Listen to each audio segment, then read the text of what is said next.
Dear students, today we will talk about anaerobes and facultative anaerobe. Anaerobes जो होते हैं ये कुछ बैक्टीरिया होते हैं that can not survive in oxygen.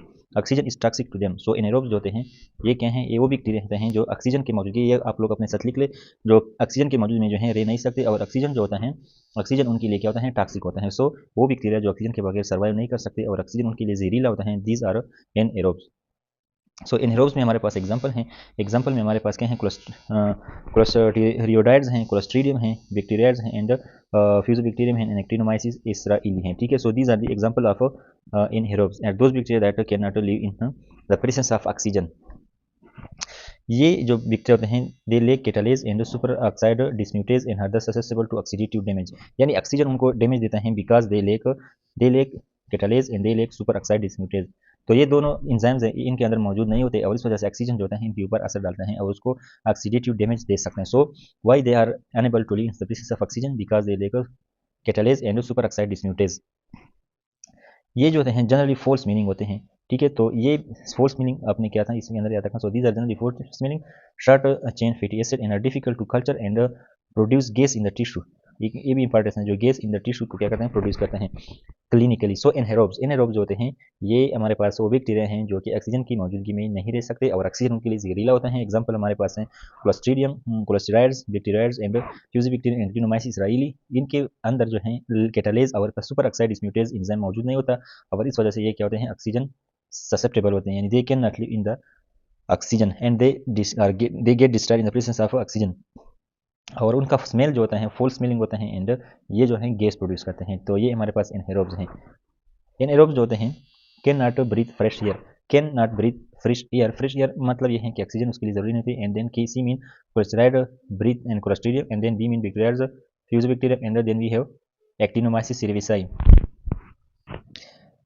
B mean bacterial, F mean fusobacterium and A mean actinomyces israeli. Anaerobes are normal microbiota in JT। JT के अंदर ये होते हैं और ये नॉर्मली कंसिडर किए जाते हैं टिपिकली पैथोजेनिक एल्सवेयर। दूसरी जगह पे क्या होते हैं, डेंजरस होते हैं और cause aspiration pneumonia. So aspiration pneumonia is cause by anaerobes. Aminoglycoside जो होते हैं are infective against anaerobes because these antibiotics require oxygen to enter in the bacterial cell. This is also very very important. जो हमारे पास antibiotics होते हैं जिनको हमारे पास, इसका नाम है इम्यूनोग्लाइकोसाइड। तो AMINO वो मीन ऑक्सीजन, ये ऑक्सीजन उनकी जरूरत है कि ये बैक्टीरियल सेल के अंदर चला जाए। बट फर्स्ट करें, this is a bacterial cell, इसके अंदर क्या है, इम्यूनोग्लाइकोसाइड जब चलते हैं तो इसके लिए जो है ऑक्सीजन की जरूरत होती है। तो जब ऑक्सीजन नहीं होती तो इम्यूनोग्लाइकोसाइड भी अंदर नहीं जा सकते and the cell remain intact. तो बैक्टीरिया के ऊपर इम्यूनोग्लाइकोसाइड ऑक्सीजन की गैर मौजूदगी में असर नहीं कर सकते। Then we have facultative anaerobes. Facultative anaerobes अपने साथ लिखे डिफिनीशन, कैन लिव विद और without oxygen, can live with और विदाउट ऑक्सीजन। तो ये ऑक्सीजन की मौजूदगी में जो है ना, ये भी रह सकते हैं और ऑक्सीजन के बगैर भी जो है रह सकते हैं। ऑक्सीजन ठीक है, वो अगर ना हो तो भी जिंदगी गुजार सकते हैं। तो may use oxygen as a terminal electron acceptor to generate ATP, यानी इलेक्ट्रॉन एक्सेप्टर के तौर पर ऑक्सीजन को यूज करते हैं ताकि ये अपने लिए खुराक पैदा कर सके, अपने लिए एटीपी पैदा कर सके, तवानाई। But can also use fermentation, लेकिन ये बैक्टीरिया फर्मेंटेशन भी करते हैं and other oxygen independent pathway, या कोई और ऐसा कोई पाथवे जिसके लिए ऑक्सीजन की जरूरत नहीं होती, तो ये फैकल्टेटिव एनाएरोब्स जिसको बोलते हैं, उसके जरिए से भी एनर्जी प्रोड्यूस करते हैं। एग्जाम्पल में हमारे पास streptococci, staphylococci, enteric gram negative bacteria हैं। तो strepto and staphylo very very important bacteria, ये क्या है, फैकल्टेटिव एनाएरोब होते हैं। तो ये वो एंटीबायोटिक्स हैं, सॉरी एंटीबॉडीज बैक्टीरिया हैं जो ऑक्सीजन के बगैर भी रह सकते हैं और ऑक्सीजन की मौजूदगी में भी रह सकते हैं। Streptococci, staphylococci and gram negative जो हमारे पास एंटेरिक ग्राम नेगेटिव बैक्टीरिया हैं। So these are anaerobes and facultative anaerobes. Then we have intracellular bacteria. Intracellular bacteria में हमारे पास क्या होता है, obligate intracellular and facultative intracellular. Obligate intracellular जो होते हैं डिफिनीशन लिख ले, are bacteria that cannot replicate outside the host cell are called as obligate intracellular bacteria. यानी obligate का लफ्ज़ का मतलब है प्योर एंड facultative का मतलब है मिक्स। तो obligate वो होते हैं जो बिल्कुल जो हैं आर्च सेल के अंदर जो है सिर्फ काम कर सकते हैं, बाहर काम नहीं कर सकते। सो डिफिनीशन आप लोगों ने लिख लिया कि obligative intracellular bacteria are bacteria that can not replicate outside the host cell. अच्छा, इसके बाद लिख लिया they must live and multiply inside the cell. ये जो होते हैं इनसाइड द सेल जो है मल्टीप्लाई हो जाएंगे because they lack essential metabolic pathway. So आपने ये चीज़ लिख लिया कि ये क्या है, can not replicate outside the host cell, they must live and multiply inside the cell because they lack essential metabolic pathway। तो वो जो है सेल से बाहर बिल्कुल काम नहीं कर सकते। एग्जांपल है हमारे पास rickettsia, chlamydia, coxiella and rely on the host ATP, यानी ये हास्ट यानी जो मेज़बान होता है उसके ऊपर डिपेंड करते हैं। Stay inside the cell when it is really chilly and cold, ठीक है। तो ये सेल के अंदर होते हैं। Now we have facultative intracellular bacteria, इसकी डिफिनीशन लिख ले, can live are those bacteria that can live inside और outside the host cell are called as a facultative intracellular bacteria. So facultative वो होते हैं जो cell के बाहर भी रह सकते हैं लेकिन सेल के अंदर रहते हैं। इसके हमारे पास एग्जाम, इसके पास सेमोनीला है, निजीरिया है, ब्रुसीला, मिकोबैक्टीरियम है, लिस्टीरिया है, फ्रांसिसिला है, एंड लिजोनिला है, yersinia pestis. So these are the example of facultative intracellular bacteria. Some nasty bugs may live facultatively, this is the mnemonic.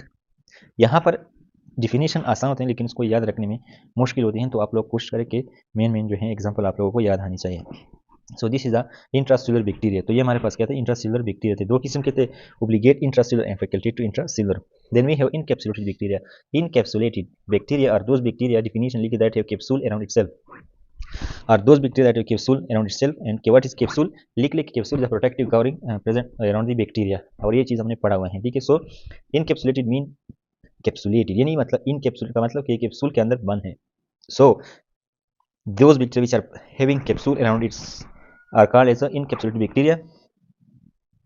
Example में सुडोमोनास अरिजिनोसा है, स्ट्रेप्टोकोकस नमूनियाई हैं, तरह यहाँ पे दिखाई गए हैं, ये हैं, और इसका कैप्सूल भी दिखाया गया है। हीमोफिलस इन्फ्लुएंजा है, type B Neisseria meningitis E coli जो है हमारे पास, सल्मोनेला है, क्लिप्सिला है, निमोनियाई है, और ग्रुप बी स्ट्रेप्टोकोकाई है। So their capsule serve as antiphagocytic virulence factor. Virulence factor हम डिस्कस करेंगे, यानी इसका मतलब क्या होता है कि जो कैप्सूल होता है वो फिर बॉडी के जो सेल्स होते हैं, let's say for example this bacteria, ये क्या है, एक बैक्टीरिया है, ये जो है हमारे पास क्या है, बैक्टीरिया है, दैट इज स्ट्रेप्टोकोकस निमोनिया, जिस तरह यहाँ पे दिखाया गया है। We know that Streptococcus pneumoniae is a Streptococcus pneumoniae, this is Streptococcus निमोनियाई।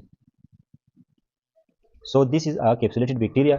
अब कोई बॉडी का सेल है, न्यूट्रोफिल मैक्रोफेजेस हैं, ये फेगोसाइट नहीं करेंगे, यानी eating process of a cell is called as a phagocytosis. तो इस कैप्सूल की वजह से मैक्रोफेज या न्यूट्रोफिल इस बैक्टीरिया को नहीं खा पाएंगे। सो this is the thing that you should remember. Capsular polysaccharide जो होते हैं या प्रोटीन कंजुगेट जो होते हैं, cancer is antigen in the vaccine, ये जो होते हैं एंटीजन के तौर पर भी काम करते हैं वैक्सीन में, यानी वैक्सीन में हम इसको एंटीजन के तौर पर यूज़ कर सकते हैं, जो कैप्सूल होते हैं। अब polysaccharide antigen alone can not be present to the T cell, यानी जो कैप्सुलर पॉलीसेकेराइड होते हैं वो हम अकेले जो है टी सेल को प्रेजेंट नहीं कर सकते। Immunogenicity can be enhanced by conjugating capsule antigen to a carrier protein, यानी इसके लिए जो है कैरियर प्रोटीन की भी ज़रूरत होती है। Please sign my skis, and this is a mnemonic. So P means Pseudomonas, S means Streptococcus, H mean Haemophilus, N mean Neisseria, E mean E. coli, and S mean Salmonella, K mean Klebsiella. So this is a S mean group P Streptococcus. ये जो हैं ऑप्शनाइज होते हैं, यानी present करते हैं and then cleared by the spleen, ठीक है। ये क्या होते हैं, इम्यूनिटी जो है इसको ऑप्शनाइज करती हैं एंड देन इसको स्प्लीन के तौर पर स्प्लीन की तरफ जो है लाते हैं, और स्प्लीन जो होते हैं इसको क्लियर करते हैं जब ये बैक्टीरिया जो है ऑप्शनाइज हो जाए।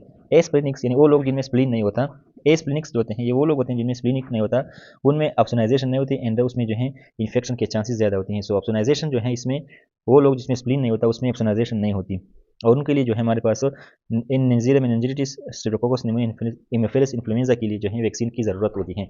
तो वो लोग जिनमें स्प्लीन नहीं होते वो जो हैं कैप्सुलेटेड बैक्टीरिया जो होते हैं, इन कैप्सुलेटेड बैक्टीरिया उनको नुकसान देते हैं। अब यहाँ पर हमने क्या पढ़ा, हमने इन कैप्सुलेटेड बैक्टीरिया के बारे में पढ़ा। ये वो बैक्टीरिया हैं जिनके ऊपर कैप्सूल होता है। कैप्सूल जो होते हैं बैक्टीरिया को फेगोसाइटोसिस से बचाता है, यानी जिन बैक्टीरिया के ऊपर कैप्सूल होता है वो बैक्टीरिया जो है मैक्रोफेज न्यूट्रोफिल वगैरह इन बॉडी के जो सेल्स होते हैं वो नहीं खा सकते, इम्यूनिटी वाले जो सेल। अब यहाँ पर एक पेशेंट हैं जिनका स्प्लीन जो होता है वो हमने रिमूव किया, क्योंकि हमें पता है कि जो स्प्लीन होता है वो इन बैक्टीरिया को बॉडी से निकालते हैं, लेकिन एक पेशेंट है जिनका स्प्लीन नहीं है, एस्प्लीनिक जिसको हम बोलते हैं, उनमें इनकैप्सुलेटेड बैक्टीरिया की इन्फेक्शन के चांसेस ज़्यादा होते हैं, और उनमें हम वैक्सीन देते हैं, और हम NSH के जो बैक्टीरिया होते हैं, neisseria meningitis strep pneumonia and haemophilus influenza, NSH, तो इसके लिए हम क्या देते हैं, वैक्सीन देते हैं। सो this is the importance of encapsulated bacteria.